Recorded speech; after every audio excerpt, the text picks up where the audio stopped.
안녕하세요. 잡시광입니다. 중국 광둥성 선전에 위치한 전기차 브랜드 비아디의 본사에는 특별한 전시실이 있습니다. LFP 블레이드 배터리를 바늘로 찌르는 실험인데 비아디는 굳이 이 실험 장면을 공개적으로 30분마다 보여줍니다.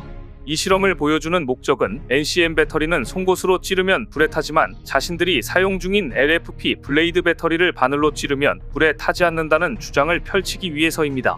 지금은 전기차 브랜드로 유명해졌지만 비아디의 시작은 배터리 회사였습니다. 왕찬푸 회장은 지난 1995년 2월 휴대전화용 배터리 제조를 위해 비아디를 설립했고, 이를 통해 기술을 축적한 비아디는 2000년에는 중국 최초로 모토로라에, 2002년에는 노키아에 리튬 배터리를 공급하는 기업으로 성장하게 됩니다. 배터리 사업자로 입지를 굳히고 홍콩 증시에 상장하는 등 승승장구하던 비아디는 지난 2002년 전기자동차 사업 진출을 선언합니다. 배터리와의 시너지를 기대했기 때문입니다. 이때는 중국이 전기차는커녕 내연기관차도 제대로 생산하지 못하던 때로 비아디는 부품 공급업체를 찾는 것조차 어려웠다고 하는데요. 비아디가 2005년 처음 출시한 차량 F3는 도요타의 크라운을 베꼈다는 비판 속에서도 처음으로 1만 대의 판매량을 돌파한 중국 자동차 브랜드가 됐습니다. 이후 전기차용 배터리 개발에 매진했고 2020년 LFP 블레이드 배터리를 처음 양산했습니다. LFP 배터리는 철을 기반으로 해 공급이 안정적이라 3원계 배터리 대비 가격 경쟁력이 높고 열화 현상이 적지만 에너지 밀도가 낮고 주행거리가 짧다는 것이 단점입니다. 특히 칼날처럼 길쭉하게 생긴 LFP 블레이드 배터리는 송곳으로 찔러도 불이 나지 않는 내구성이 장점입니다. 그래서 굳이 본사 전시관에서 바늘로 찌르는 시험을 하는 모습을 관람객들에게 보여주고 있는 것인데요. 자신들의 배터리는 이렇게 안전하다는 자랑을 하고 싶은 겁니다. 하지만 과연 비아디의 주장은 사실일까요? 지난 2021년부터 비아디 자동차는 황당한 사건들이 연달아 발생했습니다. 특히 2022년 비아디의 전기 플래그십 세단 한이 중국의 도로 한복판에서 갑자기 화재가 발생해 전소된 사건은 상당한 충격을 주었습니다. 중국 심천 룽강 지하철역 근처에서 비아디의 플래그십 세단 한이 갑자기 도로 한복판에서 불길에 휩싸였고, 이 자동차는 보닛과 도어가 열린 채로 30분간 짙은 연기를 내뿜었습니다.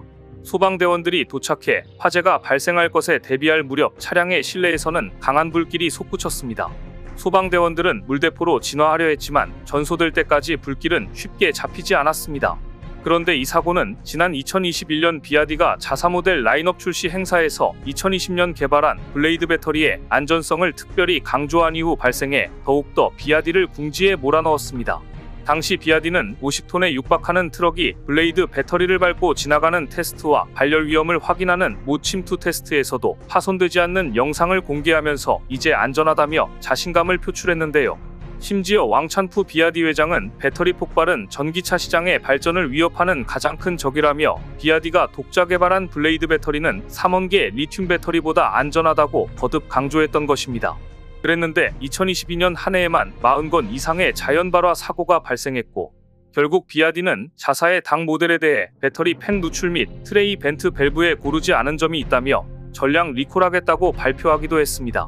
올해에도 이미 약 97,000대가 리콜당했을 정도로 사건 사고가 끊이지 않고 있습니다. 지난 9월 30일 비아디는 또 일부 모델에 결함이 있어 화재가 발생할 수 있다며 전기차 96,714대에 대한 리콜을 실시했습니다. 모델명은 2023년 12월 사이에 생산된 전기차 돌핀과 플러그인 하이브리드차 위안 플러스로 대상 차량은 모두 중국 내 생산분이었습니다. 비아디는 조향 제어 장치에 제조상 결함이 있어 화재가 발생할 수 있다는 이유로 리콜을 실시했지만 또 어떤 부분에서 결함이 발견됐는지는 알 수 없습니다. 이를 두고 로이터 통신마저 비아디가 전기차와 플러그인 하이브리드차를 리콜하는 흔치 않은 사례라고 보도했을 정도입니다.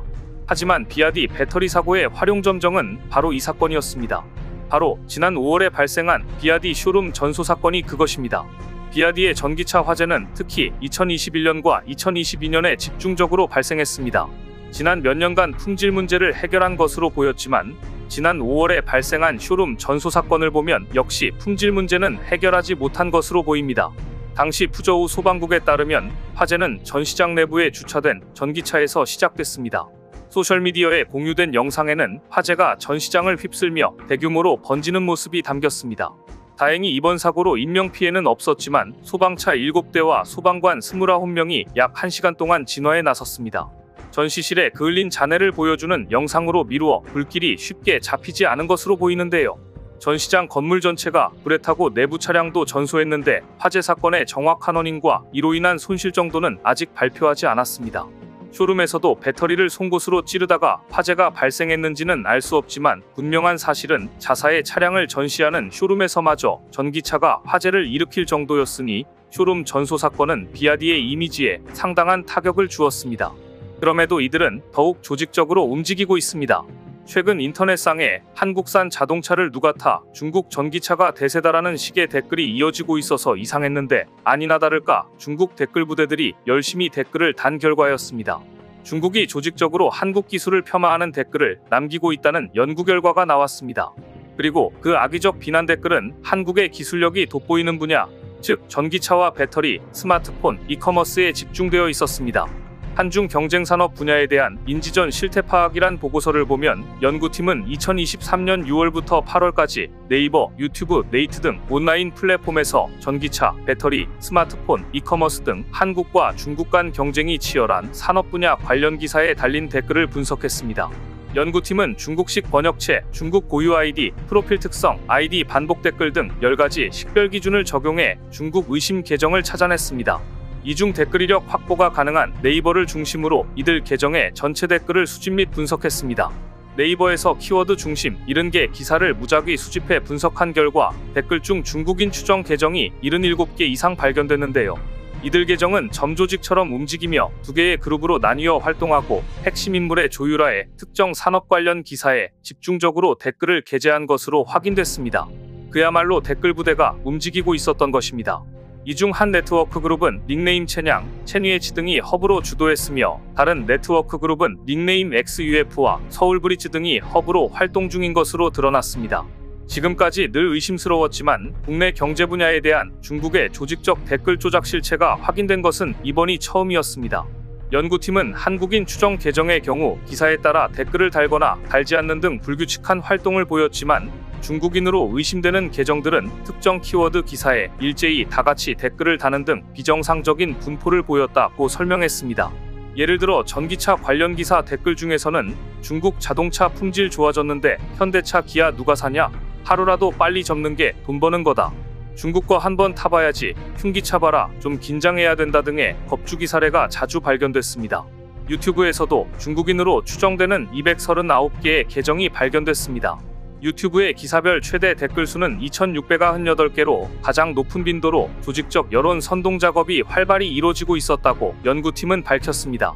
이처럼 새로운 형태의 중국발 인지전에 효과적으로 대응하려면 문제의 댓글을 데이터베이스화하는 한편 중국 행위자를 식별해 낼 수 있는 프로파일링 지표와 체계를 구축해야 한다는 것이 연구팀의 제언이었습니다. 그러나 이들이 이렇게 댓글 부대까지 동원해서 한국의 기술력을 깎아내리려고 기를 쓰고 있지만 결국 이들의 노력은 실패로 끝나고 말았습니다. 댓글 공작에도 불구하고 중국이 어떻게 처참한 실패를 맛보게 되었는지 다음 편에서 전해드리겠습니다. 오늘 준비한 소식은 여기까지입니다. 댓글을 통한 여러분들의 많은 의견 기다리겠습니다. 시청해주셔서 감사합니다.